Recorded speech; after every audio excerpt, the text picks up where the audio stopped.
ତାରାଗାଁରେ କୃଷିଭିତ୍ତିକ ଦିଆଲି ପର୍ବ ପାଳିତ। ନବରଙ୍ଗପୁର ଏକ ଆଦିବାସୀ ଅଧ୍ୟୁଷିତ ଜିଲ୍ଲା ହୋଇଥିବା ବେଳେ ପ୍ରାୟ 90% ଲୋକ କୃଷି ଉପରେ ନିର୍ଭର କରି ଜୀବନ ଜୀବିକା ନିର୍ବାହ କରିଥାନ୍ତି। ଏହି ଜିଲ୍ଲାରେ ଆଦିବାସୀ ସମ୍ପ୍ରଦାୟର ଲୋକେ ବର୍ଷକ ମଧ୍ୟରେ ବିଭିନ୍ନ ପ୍ରକାର କୃଷିଭିତ୍ତିକ ପର୍ବ ପାଳନ କରିଥାନ୍ତି। ଏଥିମଧ୍ୟରୁ ଦିଆଲି ପର୍ବ ଅନ୍ୟତମ। ଜମିରୁ ଫସଲ ଅମଳ ହେବା ପରେ ଏହି କୃଷିଭିତ୍ତିକ ପର୍ବ ପାଳନ କରାଯାଏ। ଜିଲ୍ଲାର ବିଭିନ୍ନ ଅଞ୍ଚଳରେ ଭିନ୍ନ ଭିନ୍ନ ସମୟରେ ଏହି ପର୍ବ ପାଳନ କରାଯାଇଥାଏ। ଜମିର ଫସଲ ସମ୍ପୂର୍ଣ୍ଣ ଅମଳ ହେବା ପରେ ଗ୍ରାମର ମୁଖିଆ ଏବଂ ଗ୍ରାମବାସୀଙ୍କୁ ନେଇ ଏକ ବୈଠକ ହୋଇଥାଏ। ଏହି ନିର୍ଦ୍ଦିଷ୍ଟ ଗ୍ରାମରେ କେବେ ଦିଆଲି ପର୍ବ ପାଳନ ହେବା ସେ ନେଇ ବୈଠକରେ ଦିନ ଧାର୍ଯ୍ୟ ହୋଇଥାଏ। ଏହାପରେ ଗଣ୍ଡାଙ୍କ ଦ୍ୱାରା ଏ ସମ୍ପର୍କରେ ଗ୍ରାମବାସୀଙ୍କୁ ସୂଚନା ଦିଆଯାଏ। ବିଶେଷ କରି ଦିଆଲି ପର୍ବ ପ୍ରତିବର୍ଷ ଜମିରୁ ଫସଲ ଅମଳ ହେବା ପରେ ମାର୍ଗଶିର ମାସ ଦ୍ୱିତୀୟ ସପ୍ତାହଠାରୁ ଆରମ୍ଭ ହୋଇ ପ୍ରାୟ ପୌଷ ମାସ ପର୍ଯ୍ୟନ୍ତ ଜିଲ୍ଲାର ବିଭିନ୍ନ ଅଞ୍ଚଳରେ ପାଳନ କରାଯାଇଥାଏ।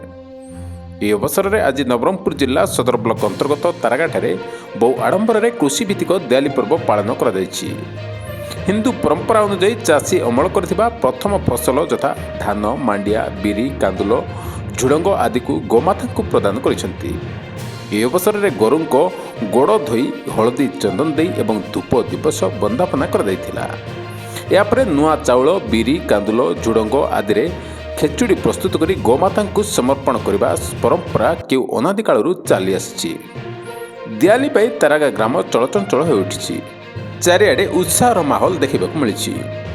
ଦିଆଲି ପର୍ବ ପାଇଁ ଜମିରୁ ଅମଳ ହୋଇଥିବା ନୂଆ ଧାନର ଚାଉଳରେ ପ୍ରଥମେ ଖିଚୁଡ଼ି ତିଆରି କରାଯାଇଥିଲା।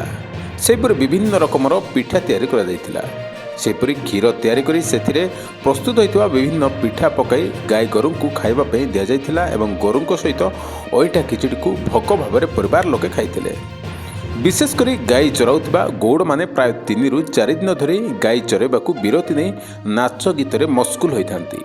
ଗାଈ ପାଳନ କରୁଥିବା ପ୍ରାୟ ସମସ୍ତ ହିନ୍ଦୁ ପରିବାରରେ ଏହି ପର୍ବ ପାଳନ କରାଯାଇଥାଏ। ଗୋମାତାଙ୍କୁ ଏହି ପର୍ବରେ ପୂଜାର୍ଚ୍ଚନା କରିବା ପରମ୍ପରା ବହୁ ବର୍ଷ ଧରି ଚାଲି ଆସିଛି। ଆଧୁନିକ ସଭ୍ୟତା ଭିତରେ ଅନେକ ପୁରୁଣା ପରମ୍ପରା ସମୟ ସ୍ରୋତରେ ହଜି ଯାଇଥିବା ବେଳେ ଏବେ ମଧ୍ୟ ନବରଙ୍ଗପୁର ଭଳି ଆଦିବାସୀ ବହୁଳ ଜିଲ୍ଲାରେ ଅନେକ କୃଷିଭିତ୍ତିକ ପର୍ବପର୍ବାଣି ବଞ୍ଚି ରହିଛି।